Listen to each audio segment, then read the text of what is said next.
Alright, checking 1, 2, 3. Okay. Ugh.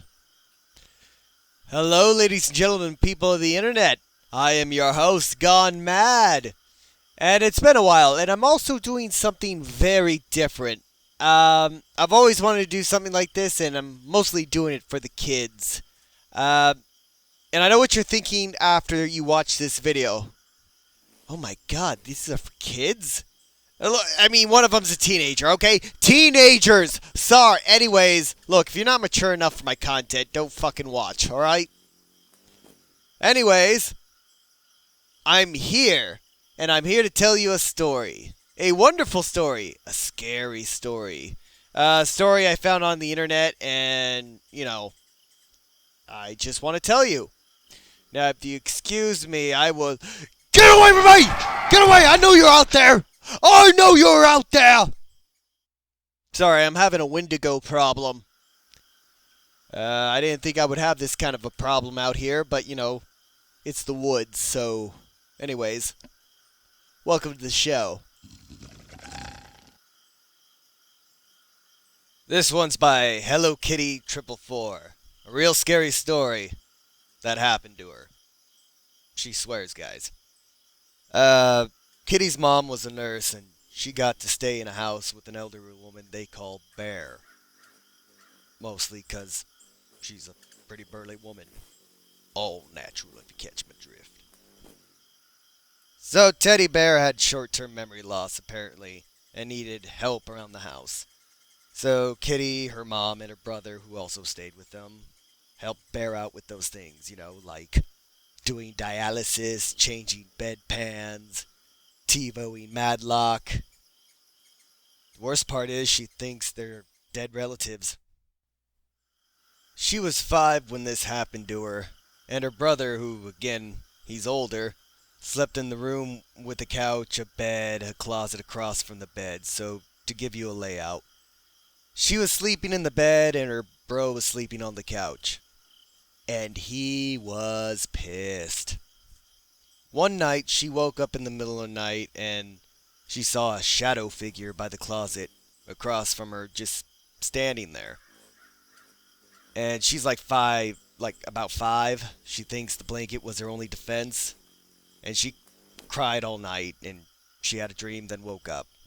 That's how she wrote it. I don't know. Maybe it was just a dream. Maybe the monster's just sitting outside there trying to freak her out. I know I would. But it'd be way different in how it's scary. Like, the rent's due and you're already a month behind. Your doctor called. He wants to talk about those test results. Yes, it's urgent. Your girlfriend's banging your best friend. And where's her brother? You think he's just sitting there going, "Oh God, go to sleep. I'm already upset you got to bed." Oh, one more. I want to talk to you about your car's extended warranty. Not sure how that's scary. Anyways, so she didn't tell anyone, and it went on. She went on with her day. Is this a normal reaction for normal people? I mean, I wasn't any braver at her age, but my instincts were GTFO to the O. I wanted to live, and I would climb up that goddamn wall and out that window. But now, personally, I'd probably just shoot it in the face. Then she had to sleep again and went to bed and she had a dream. Then she woke up. I don't know why that was relevant, but she did wake up in the middle of the night and the figure was there again, but it was closer this time. And I'm just thinking, excuse me, I see you're having a hard time sleeping.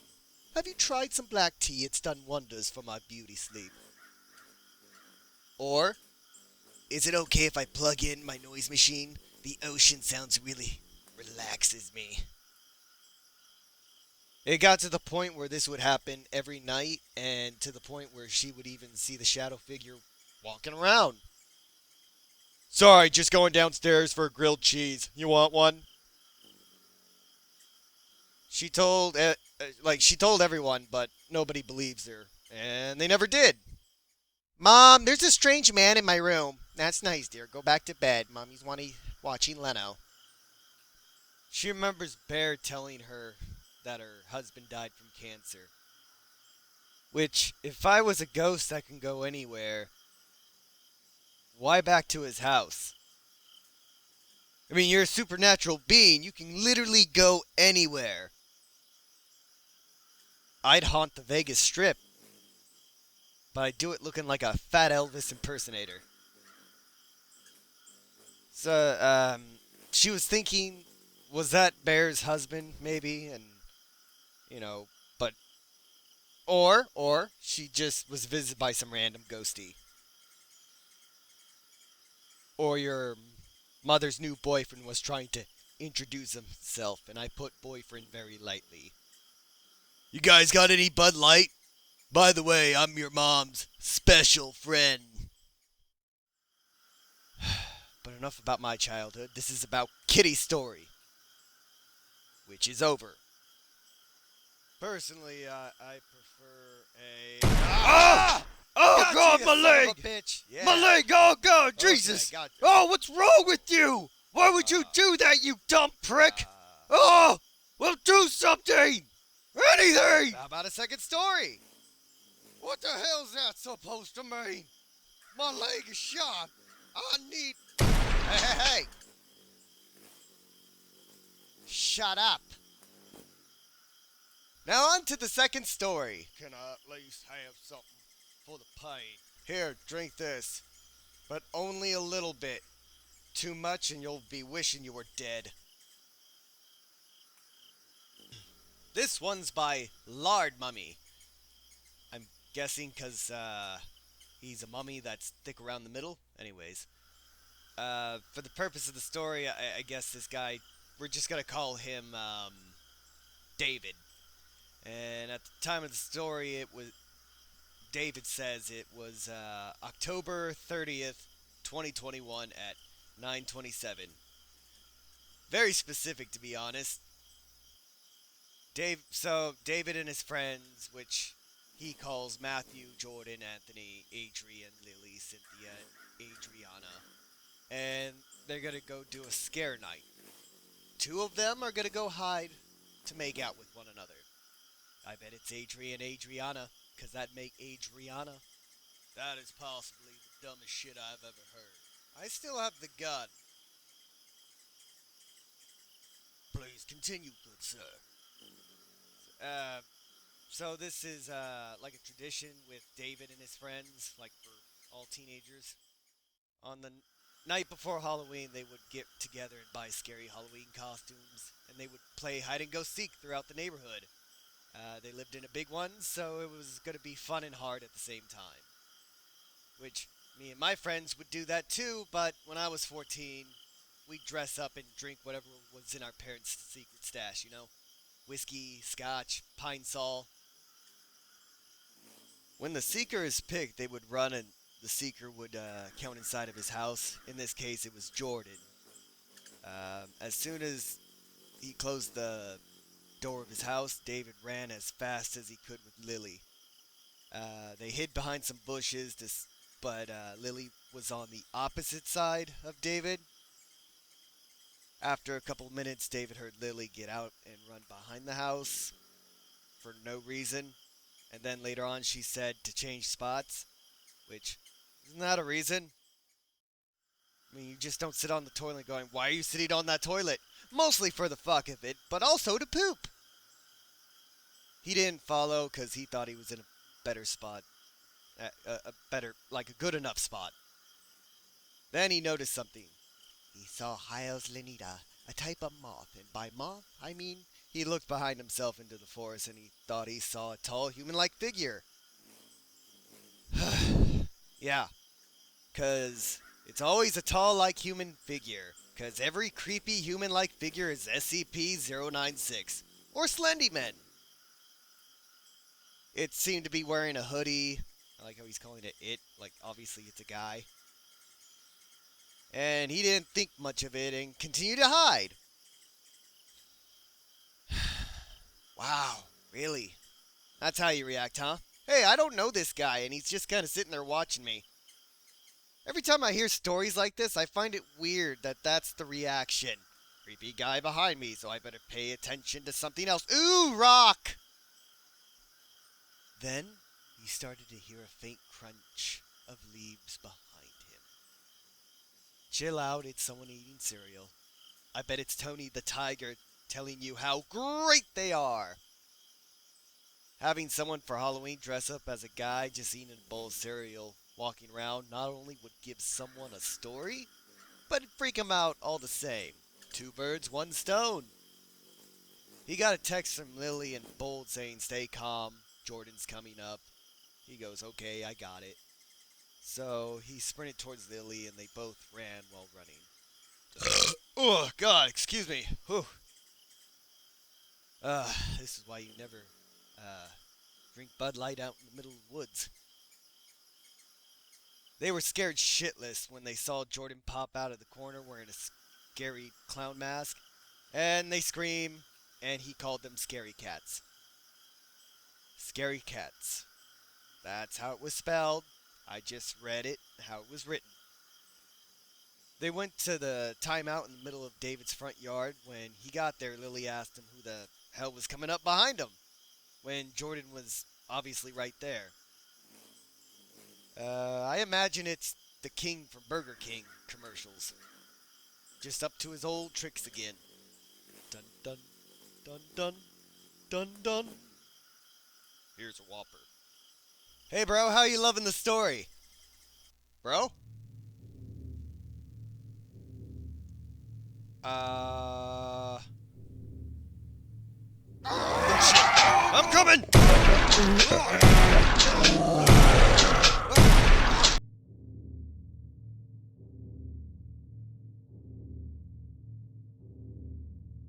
What happened with the subject? Multiple subs inbound.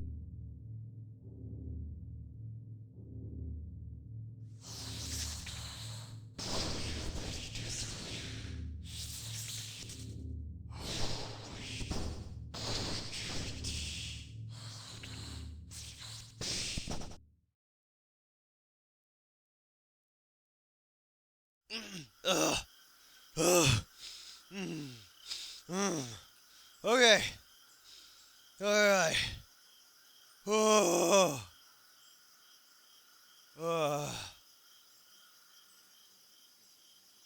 Well, that freaked him out for after a couple of minutes. Anthony and Adrian came up to them. David said, "Let me guess, he got scared you too, huh?" Let me guess, he got scared you too. Oh my God. But to be honest, I bet this guy has better grammar than I've ever had. So he's all like, "I've been scared worse." And after a couple of minutes, David thought he heard more leaves rustling behind his house, but nobody seemed to pay any attention to it. When he went and peeked around, he saw the dude, the same guy in the hoodie, and his face was covered, and so he decided to take a quick photo of his face, even though it was covered. Then the dude did some weird head turning towards crap like you see in the movies.